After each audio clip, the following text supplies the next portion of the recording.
నమస్తే అండి, welcome to tree media devotion.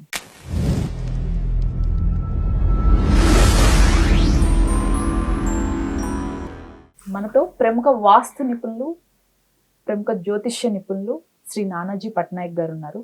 Sir నమస్తే. శ్రీమాత్రే నమః. సార్, మనం చేసిన మొదటి ఎపిసోడ్ మా చేయుత అనే ప్రోగ్రాము చాలా మంచి రీచ్ వచ్చి, అంటే అంత ఎక్స్పెక్ట్ చేయలేదు. మనం అనుకున్న నిజంగా ఈ ప్రోగ్రాము అంత సక్సెస్ అయింది. ముందుగా ఆడియన్స్ అందరికీ అలానే మీకు thank you sir, thank you so much. అమ్మవారి అనుగ్రహం. ఈ రోజు సార్ మన ముందు తేజ ఉన్నాడు. తేజ, నీ ప్రాబ్లం ఏంటి అనేది ఒక్కసారి గురువు గారికి చెప్పండి అమ్మా. నమస్కారం సార్. శ్రీమాత్రే నమః. నా పేరు తేజ సార్. ఓకే. మేము ఉండేది ఎల్బీ నగర్, హైదరాబాద్లో. చిన్నప్పటి నుంచి ఎక్కడైనా మీరు పుట్టింది? ఇక్కడే సార్, ఇక్కడ. నాకు తమ్ముడు ఉన్నాడు. ఓకే. ఫ్యామిలీ వచ్చేసి ఫార్మర్స్ సార్. డాడీ పొలం పని, మమ్మీ ఇద్దరు కలిసి పొలం పని చేసేవాళ్ళు. పొలం పని ఇక్కడ చేసేవాళ్ళు, ఊర్లో ఉంటాయి అంటే విలేజ్ లోనే. విలేజ్ లో. ఓకే. సో నేను తమ్ముడు వచ్చేసి ఇక్కడికి 5 years అయిపోయింది, హైదరాబాద్. 5 years అయింది. ఓకే. అంటే ఫ్యామిలీతో వచ్చారా లేకపోతే ఎలా? మీరిద్దరు ఎలా వచ్చారు? ఇద్దరం వచ్చాం మేము. మీ ఇద్దరు ఇక్కడ ఏదైనా చేసుకుందాం అని వచ్చేసారు. మీ తల్లిదండ్రులు మాత్రం? తల్లిదండ్రులు అక్కడ. అంటే నువ్వు వచ్చిన సమయం బట్టి నీకు ఎడ్యుకేషన్ బ్రేక్ అయిందా బాబు? అవును సార్. ఎందుకంటే నువ్వు వచ్చినట్టు నీ డేట్ ఆఫ్ బర్త్ ఇవ్వలేదు నాకు. ప్రశ్న వేసుకుంటే నీ ఎడ్యుకేషన్ బ్రేక్ అయిందని వచ్చింది, అందుకని. అవును సార్. రైట్. ఆపేసావమ్మా? ఇంటర్లో డిగ్రీలో ఆపావా? ఇంటర్లో సార్. ఇంటర్లో ఆపేసావు. Right. Okay. Inter first year లో ఆపేసాం. ఓకే. సరే, ఏ టైంలో వచ్చారు నువ్వు తమ్ముడు? ఎందుకు వచ్చేసేసారు? ఏం జరిగిందంటే డాడీ మమ్మీ ఇద్దరు ఫార్మర్స్ సార్. ఓకే. ఇక్కడ పొలం చేసేవాళ్ళు. పొలాలు కౌలకు తీసుకొని. మీ సొంత పొలం లేదేమో? లేదు, కౌలు తీసుకొని చేసేవాళ్ళు డాడీ. ఓకే. సో నేను చదువుకునేవాడిని మంచిగా. 10th వరకు బాగానే చదివేవాడిని. అంటే మార్క్స్ అవి అంతా బాగానే వచ్చేవి. అంటే ఫ్యామిలీ సిచ్యువేషన్స్ ఎలా ఉండేవి నాకు తెలుసు కాబట్టి నేను స్టడీ మీద కాన్సన్ట్రేషన్ చేస్తూ మంచిగా చదువుకొని ఓకే డాడీ వాళ్ళకి పేరు తెద్దాము అనే కాన్సెప్ట్ తోని నేను వెళ్ళి చదువుకునేవాడిని మంచిగా. సో అక్కడ విలేజ్ లో ఎలా ఉండేదంటే ఎక్కువ ఫ్రెండ్ సర్కిల్ కూడా ఉండేది కాదు. ఓకే. మంచిగా చదువుకునేవాడిని. నాతో పాటు తమ్ముడు ఉన్నాడు. ఓకే. చింటూ అతని పేరు. తమ్ముడు ఉన్నాడు. తనకి ఎంత వయసు? ఎంత వయసు వచ్చేసి 12. ఇప్పుడు 12? ఇప్పుడు వచ్చేసి 13. ఇప్పుడు 13. ఓకే. అయితే తమ్ముడు కూడా స్టడీ చేస్తాడు. ఓకే. అతను కూడా బాగా చదువుతాడు, మంచిగా ఉంటాడు పర్సన్. యాక్చువల్గా మేము రావడానికి కారణం వచ్చేసి డాడీ మమ్మీ ఎక్స్పైర్ అయిపోయారు. ఎట్లా అయ్యారు? అంటే ఏదైనా హెల్త్ ఇష్యూతోనా లేకపోతే? హెల్త్ ఇష్యూ కాదు సార్, ఏం పురుగుల మందు తాగి చనిపోయారు సార్. ఎందుకు బాబు? అంటే కారణం ఏంటి అని? కష్టాలు వచ్చి చనిపోయారు సార్. అంటే ఎందుకమ్మా? ఏంటి రీజన్? ఏంటి రీజన్ వచ్చేసి మ్యామ్, పొలాలు కౌలు తీసుకుంటారు కదా మ్యామ్. సో మాకు జమీందార్ అని విలేజ్ లో సర్పంచ్ లాగా ఉండేవాళ్ళు సార్. అతని దగ్గర పొలాలు కౌలు తీసుకున్నారు డాడీ వాళ్ళు. అంటే ఎక్కువ తీసుకున్నారా? చాలా. అంటే వాళ్ళు విలేజ్ లో ఉండే వాళ్ళందరూ డాడీకి చెప్పి తీసుకో, పంట వేస్తే బాగా వచ్చింది అని చెప్పి అన్నారు. డాడీ అప్పటికి ఒప్పుకోలేదు, వద్దు మనకి మా స్తోమత కాదు ఇది అని చెప్పి అన్నారు. చెప్తే పర్లేదు తీసుకో, పిల్లల భవిష్యత్తు బాగుండిద్ది, తీసుకుంటే ఫ్యూచర్ లో బాగా లాభాలు వస్తాయి మీకు అని చెప్పి డాడీని ఎక్కించి కౌలం తీసుకున్నారు. తీసుకొని పంట వేసిన తర్వాత నష్టాలు వచ్చేస్తాయి. బాగా నష్టాలు వచ్చి ఇబ్బంది అయింది. నష్టాలు రావడం అంటే అమౌంట్ పెట్టుబడి కూడా మీ నాన్నగారు వాళ్ళే అప్పు తీసుకొచ్చి పెట్టారా? అప్పులు తీసుకొచ్చి పెట్టి చేయడం వల్ల నష్టపోయారు సార్. నష్టపోయి ఇంకా ఏం చేయాలో అర్థం కాలేదు. మీరు అప్పుడు దగ్గర లేరు? మేము దగ్గర లేము సార్. మీరు కానీ మీ తమ్ముడు కానీ దగ్గర లేరు, మీరు సిటీకి వచ్చి ఉన్నారు. సిటీకి. ఓకే. చదువుకుంటున్నాం సార్. ఓకే. ఇక్కడ ఎవరు తీసుకొచ్చారు మిమ్మల్ని సిటీకి? బాబాయ్ వాళ్ళు ఎవరైనా ఉన్నారు? వచ్చి బాబాయ్ వాళ్ళందరూ ఉన్నారు కానీ సపోర్ట్ ఎవరు లేరు. రిలేటివ్స్ నుంచి ఎటువంటి సపోర్ట్ అయితే లేదు. ఇంకా డాడీ వాళ్ళు వచ్చి అప్పుడప్పుడు వచ్చి చూసి వెళ్ళేవాళ్ళు.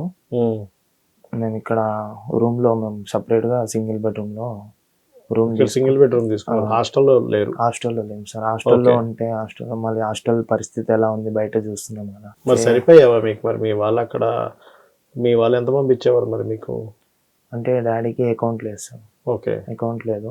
వచ్చినప్పుడు కొంత అమౌంట్ అని చెప్పి తీసుకొచ్చి ఇచ్చేవారు మీకు? ఇచ్చేవారు సార్, ఓకే. ఇచ్చే వెళ్ళేవారు. లేదంటే అక్కడ విలేజ్ లో ఉంటారు కదా, అక్కడ నుంచి రాని పరిస్థితుల్లో నాకు ఆన్లైన్ చేసేవాళ్ళు. ఆన్లైన్ లో ఆన్లైన్ మీకు ఫోన్ ఉందా మరి? నాకు ఉంది సార్. ఓకే, నేను ఆండ్రాయిడ్ ఫోన్ తీసుకున్నాను. ఓకే, డాడీ ఇప్పించాను, చాలా కష్టపడి ఇప్పించారు. ఓకే. సో నేను హాస్టల్లో ఉండడం ఎందుకని చెప్పి తమ్ముని తీసుకొని సింగిల్ బెడ్రూమ్లో ఇద్దరం ఉంటున్నాం. డాడీ వాళ్ళు చనిపోయిన తర్వాత నేను స్విగ్గీ జొమాటో లాంటివి చేస్తా ఉన్నాను. చేస్తున్నారు, అందుకని చదువు ఆపేసారా? చదువు ఆపేసి అందుకని తమ్ముడు బ్రేక్ అయింది. Break okay. ఓకే. తమ్ముడు ఇంకా నా తర్వాత తమ్ముడే కాబట్టి ఇప్పుడు ఏం చదువుతున్నాడు మీ brother? Brother 8th class. 8th class చదువుతున్నాడు. Okay, right. ఇంకా నా తర్వాత తమ్ముడే కాబట్టి డాడీ ప్లేస్లోనే ఉండి ఆలోచించి డాడీ ఎలా అయితే చేస్తాడో ఉంటే ఆలోచించి నేను తమ్ముని మీకు ఊరు దగ్గర పొలం కానీ లేకపోతే ఇల్లు కానీ ఏవైనా ఉన్నాయా? అమ్మకి సంబంధించి ఏవైనా బంగారు నగలు కానీ? ఏం లేవు. అంటే అవి ఉంటే అసలు బంగారు నగలే ఉంటే అవే అమ్ముకునేవారు, చచ్చిపోయేవారు కాదు కదా.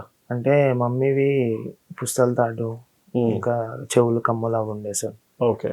అవి ఏమైందంటే అవి అమ్మి మేము అంటే డాడీ వాళ్ళు చనిపోయిన తర్వాత చుట్టాలు వాళ్ళు వీళ్ళు అందరు వచ్చి అప్పులు ఇచ్చిన వాళ్ళు అందరు ఇంటి మీదకి వచ్చి మా మీద కొంచెం ర్యాష్ గా బిహేవ్ చేశారు సార్. ఓకే.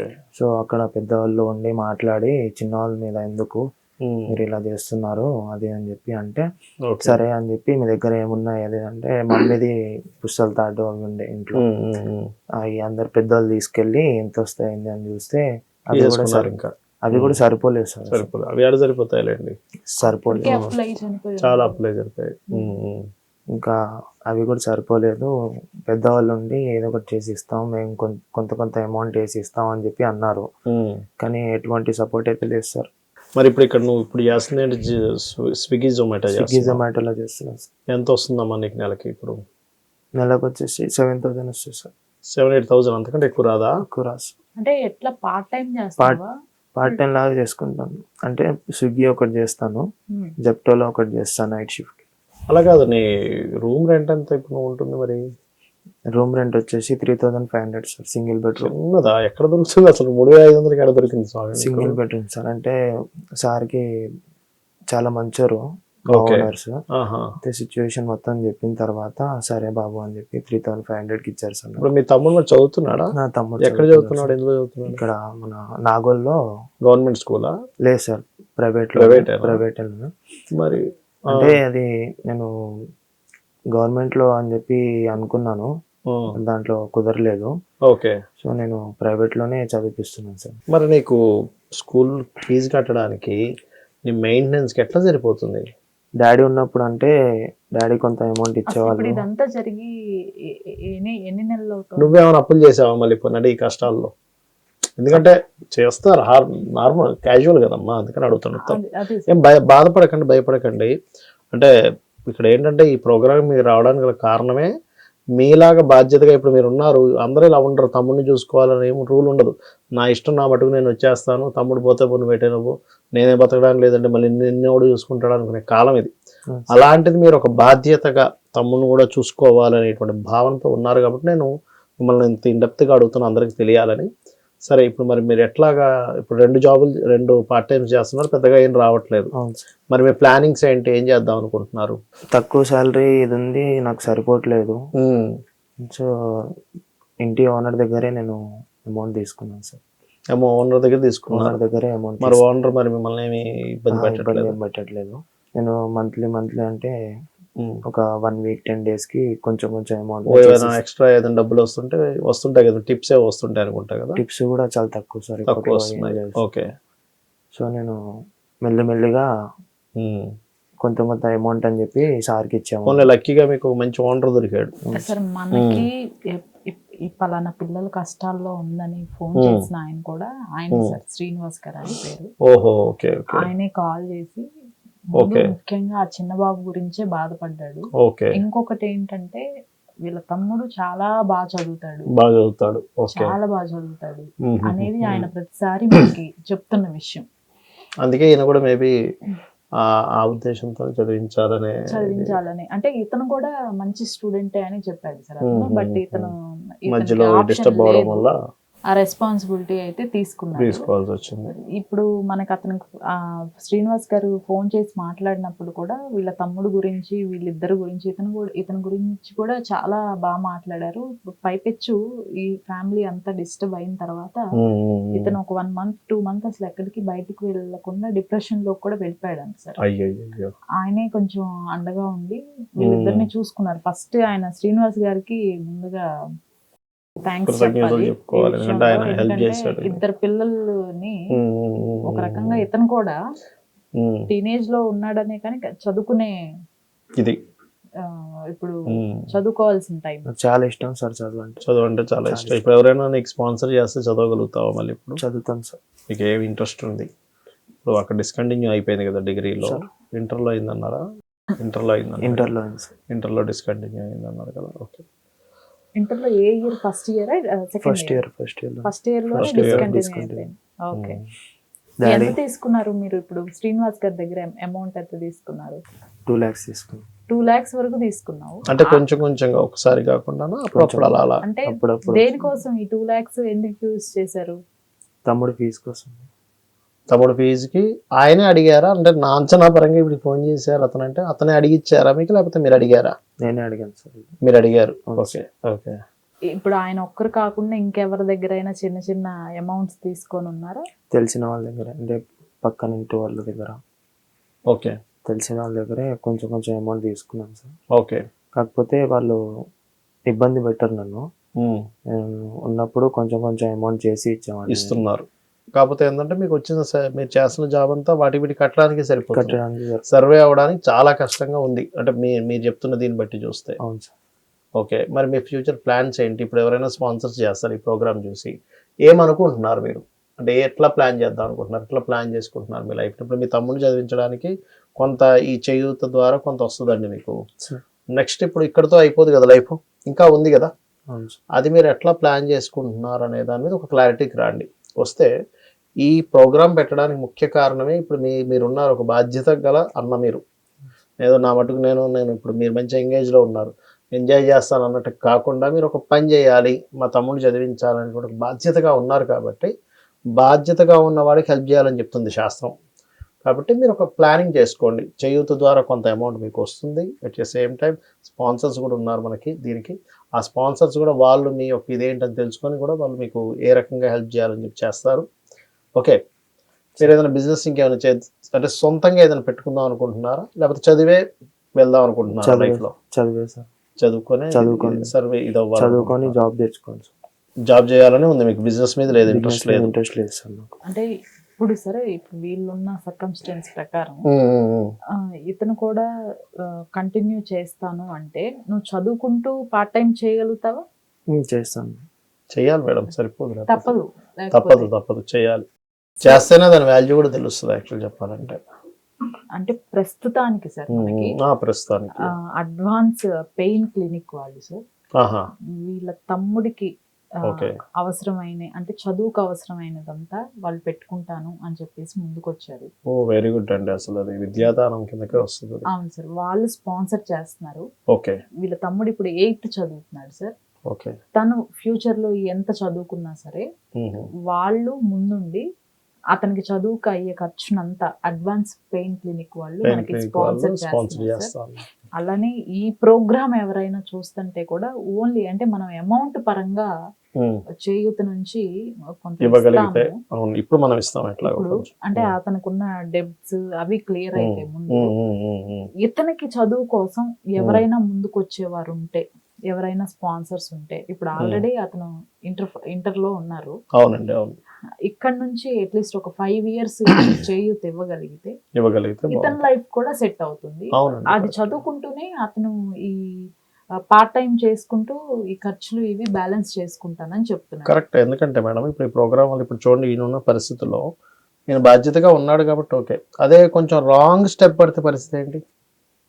ఇక్కడ ఈ ప్రోగ్రామ్ వల్ల జరుగుతుంది ఏంటంటే మేడం, చేయూత ఇవ్వడం వల్ల మైండ్ పాజిటివ్ వైపు వెళ్తుంది, చదువుకుంటాడు, ఒక మంచి ఉద్యోగంలోకి వెళ్తాడు. అట్లా కాకుండా ఎవరు హెల్ప్ చేయలేదు. ఇప్పుడు క్రిమినల్స్ కానీ థెఫ్టింగ్ కానీ ఎట్లా తయారవుతుంది అనుకుంటున్నారు? ఎవరు పట్టించుకోకపోవడం వల్ల జరుగుతుంటాయి. సో ఈ ప్రోగ్రామ్ వల్ల ఈ అబ్బాయికి అయితే భవిష్యత్తు బాగుంటుందని నేను అనుకుంటున్నాను. Yes sir. ఎందుకంటే మనకు ఆల్రెడీ వాళ్ళ తమ్ముడికి కావాల్సిన Yeah, exactly. స్పాన్సర్స్ అయితే వచ్చారు. ఎగ్జాక్ట్లీ. అయితే ఇప్పుడు ఇతనికి సంబంధించిన స్పాన్సర్స్ కూడా ఈ ప్రోగ్రామ్ రిలీజ్ అయ్యాక వస్తే నేను అటాచ్ చేస్తాను. ఇతని సమస్యకైతే మీరు పరిష్కారం అయితే ఏమనుకుంటున్నారు సార్ అసలు? నేనైతే ఒకటే అనుకుంటున్నానండి, ఈ అబ్బాయి ఎలా అయితే ఇప్పుడు జాబ్ చేస్తున్నాడో జాబ్ చేసుకుంటూ చదవడం బెస్ట్ మేడం. ఎందుకంటే ఇప్పుడు స్పాన్సర్స్ ఇస్తారని కాదనట్లేదు. స్పాన్సర్స్ ఇచ్చే స్పాన్సర్స్ వీళ్ళ బ్రదర్కి ఇస్తారు, ఈయనకి ఇస్తారు. లైఫ్లో నిజంగా ఈ అబ్బాయిని చూస్తే చాలా గర్వంగా ఉంది. ఎందుకంటే పిల్లవాడు తమ్ముడు ఉన్నాడు. ఇప్పుడు ఏజ్ ఎంత బాబు నీకు? ఒక 20 దాకా ఉంటాయా? 21 ఉంటాయి. 21 ఉన్నాయి. ఇప్పుడు 21 years ఏజ్ అంటే ఇప్పుడు ఎట్లా ఉంటుందంటేనండి, గర్ల్ ఫ్రెండ్స్, సిగరెట్లు తాగుదామా, మందు తాగుదామా, లేకపోతే ఫ్రెండ్స్తో తిరుగుదామా అనుకునేటువంటి ఏజ్లో నాకు తమ్ముడు ఉన్నాడు, మా నాన్న తర్వాత నాన్నగా చూసుకోవాల్సింది నాదే కదా బాధ్యత అనేటువంటి దీంట్లో ఉన్నప్పుడు నీకు ఒక క్వశ్చన్ అడుగుతాను బాబు, మరి ఇంత కష్టాల్లో ఉన్నప్పుడు నీకు ఎప్పుడైనా సరే టెస్టింగ్ చేయాలి, ఏదైనా రాంగ్ రూట్లోకి వెళ్ళిపోయి సంపాదించాలి అనిపించలేదా నీకు? లేదు సార్. Very good. అది ఎక్కడి నుంచి వస్తుంది అంటే వాళ్ళ తల్లిదండ్రులు పెంచిన పెంపకం నుంచి వస్తుందండి. అంటే తల్లిదండ్రులు చెప్తారు, నాన్న నువ్వు ఇవి ఎంత కష్టం వచ్చినా వీటి జోలికి వెళ్ళొద్దు అని. మా నాన్న చెప్పలేదు సార్ నాకు. చెప్పలేదా? మా నాన్నని చూసి నేర్చుకున్నాను నేను. అంటే చెప్పపోయినా నేర్చుకుని చూసే ఆయన అట్లా బతికాడు కదా. అలా మీ మదర్ చెప్పలేదా? లేదు సార్. ఓకే. అంటే పేరెంట్స్ కి చాలా దూరంగా ఉండేవాడిని సార్. అంటే స్టడీ కోసం ఇక్కడే ఉండేవాళ్ళం కదా. ఓకే. చాలా తక్కువ టైం. అదేనండి, ఒక సామెత ఉంటుంది. ఎట్లా అంటే పిల్లలట పెద్దవాళ్ళు అందుకే ఎలా ప్రవర్తించాలి అంటే, పిల్లలు ప్రతిదీ అబ్జర్వ్ చేస్తుంటారు, వాళ్ళు ఎట్లా ప్రవర్తిస్తున్నారు, ప్రవర్తించిందే చూసి నేర్చుకుంటారట. నేను చెప్పాడు చూసి నేర్చుకున్నాను సార్, చెప్పకపోయినా చూసి నేర్చుకున్నాను అని. అంటే డైరెక్ట్గా ఈయన చెప్పడం అంటే ఇన్ సెన్స్ ఆయన ఎట్లా ప్రవర్తిస్తున్నాడు చూసి నేర్చుకున్నాడు. కానీ మీ ఫాదర్ చేసినట్టు మాత్రం చేయకు, ఎన్ని కష్టాలు వచ్చినా. ఆయన అంటే పాపం తెలియక మదర్ ఫాదర్ ఇదయ్యారు. బట్ మీరు మాత్రం ఏం చేస్తారంటే, ఇప్పుడు దీని ద్వారా ఇప్పుడు మనం ఈ ప్రోగ్రామ్ ద్వారా కొంత అమౌంట్ ఏదైతే ఉందో మీకు ప్రజెంట్ ఉన్న సిచ్యువేషన్ నుంచి కొంతవరకు ఒక వేడి నీళ్ళు చల్లనీళ్ళు ఉపయోగపడుతుంది. దాంతోపాటు మీ బ్రదర్కి ఎవరైతే వాళ్ళు స్పాన్సర్ చేస్తున్నారో వాళ్ళు ఇచ్చే స్పాన్సర్షిప్ వల్ల మీకు మీ బ్రదర్కి ఇంకా అంటే మీ టెన్షన్ ఫస్ట్ తగ్గుతుంది చాలా మటుకు. అంటే మా బ్రదర్కి ఎట్లాగో ఇప్పుడు ఎన్ని రోజులని నేను అప్పులు చేసుకుంటూ మా బ్రదర్ని చదివిస్తాను అనేటువంటి బాధ అయితే మీకు ఫస్ట్ తగ్గుతుంది. ఓకే, ప్రస్తుతం తగ్గుతుంది సార్. ప్రస్తుతం తగ్గుతుంది. బట్ నువ్వు ఒకటేంటంటే అమ్మా, నువ్వు సరే తల్లిదండ్రులు కోల్పోయావు, చాలా ఇబ్బంది పడింది, కానీ భగవంతుడు నీకు ఒకటి ఇచ్చాడు. ఏంటి? తెలివితేటలు ఇచ్చాడు, కష్టపడే స్వభావం ఇచ్చాడు, ఆరోగ్యాన్ని ఇచ్చాడు కదా. ఈ 3 బాగున్నాయి కదా. దాంతోపాటు అన్నిటికంటే ముఖ్యమైనటువంటి మా చేయూత అనేటువంటి ప్రోగ్రామ్ ఇచ్చాడు. దీని ద్వారా మీ యొక్క ఇబ్బంది అనేటువంటిది స్పాన్సర్స్ ద్వారాను ఈ ప్రోగ్రామ్ ద్వారాను తగ్గుతుంది. అదేవిధంగా మరొకటి ఏంటంటే, ఒకటే గుర్తుపెట్టుకోండి, ఏదో ఇప్పటికి అయిపోయింది, ఈ ప్రోగ్రామ్ అయిపోయింది, వెళ్ళిపోయాను, నా పని నేను చేసుకుంటున్నాను అన్నట్టు కాకుండా, మిమ్మల్ని ఎప్పటికప్పుడు మా టీం కూడా మిమ్మల్ని కనుక్కుంటూ ఉంటారు, ఎట్లా ఉన్నారు ఏంటని. అంటే ఒక ఫ్యామిలీ ఉందని అనుకో, మా చేయూత అనేది ఒక ఫ్యామిలీ అనుకో, నీకు ఫ్యామిలీ లేదని మాత్రం అనుకోకు. ఓకే, రైట్గా తీసుకోబో. Thank you sir. రైట్. అంటే సరే, ఇప్పుడు ఇంత చిన్న వయసులో ఇలాంటి కష్టాలకి కారణం ఫ్యూచర్ ఎలా ఉంటుందో తెలియని ఒక సందిగ్ధం.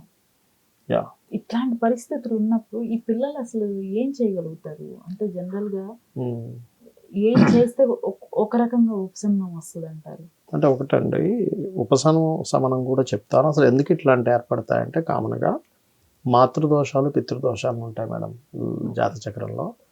లేదా ఇంట్లో నైరుతి భాగం బాగా పాడైన సడన్ గా ఫ్యామిలీస్ అటు తల్లిదండ్రులు చచ్చిపోవడం, వీళ్ళు పిల్లలు ఎందుకు కాకుండా వెళ్ళిపోవడం జరుగుతూ ఉంటాయి. ఇది నైరుతి దోషం అంటారు వాస్తులు జరిగినప్పుడు. రెండవది ఏంటంటే, ఈ మాతృదోష పితృదోషాలు ఉన్నప్పుడు కూడా తల్లిదండ్రులకి కలిసి రాకపోవడము, లేదా తల్లిదండ్రులు పాపం వాళ్ళు ఎంతో వీళ్ళకి చేద్దామన్నా సరే అనుకోకుండా ఇట్లాంటి సంఘటనలు జరగడం జరుగుతుంటాయి. అయితే నేను అనేది ఒకటే, ఇప్పుడు ఈ సిచ్యువేషన్లో ఉన్నారు, మనకి ఆస్ట్రాలజికల్గా కానీ మన భగవద్గీతలు కానీ ఇవన్నీ ఏం చెప్తాయంటే ఒకటే, నీకు ఎవరున్నా లేకపోయినా భగవంతుడు అనేవాడు ఒకడు ఉన్నాడు. ఆ భగవంతుడే అందరి ఆలోచనల్లోకి దూరి నువ్వు పలానా చేయి అని ప్రేరేపిస్తారు. ఇప్పుడు మీరు ఉన్నారమ్మా, ఈ ప్రోగ్రామ్ స్టార్ట్ చేశారు. Hmm.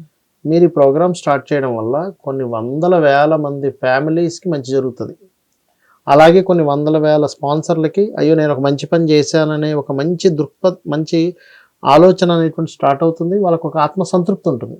అంటే కొంతమందికి ఏమో హ్యాపీనెస్, కొంతమందికి ఏమో హెల్ప్ దొరుకుతుంది. అది కూడా భగవంతుడే చేయించాడు అనుకుంటాను నేనైతే, ఆలోచన తెప్పించడం కూడా అది.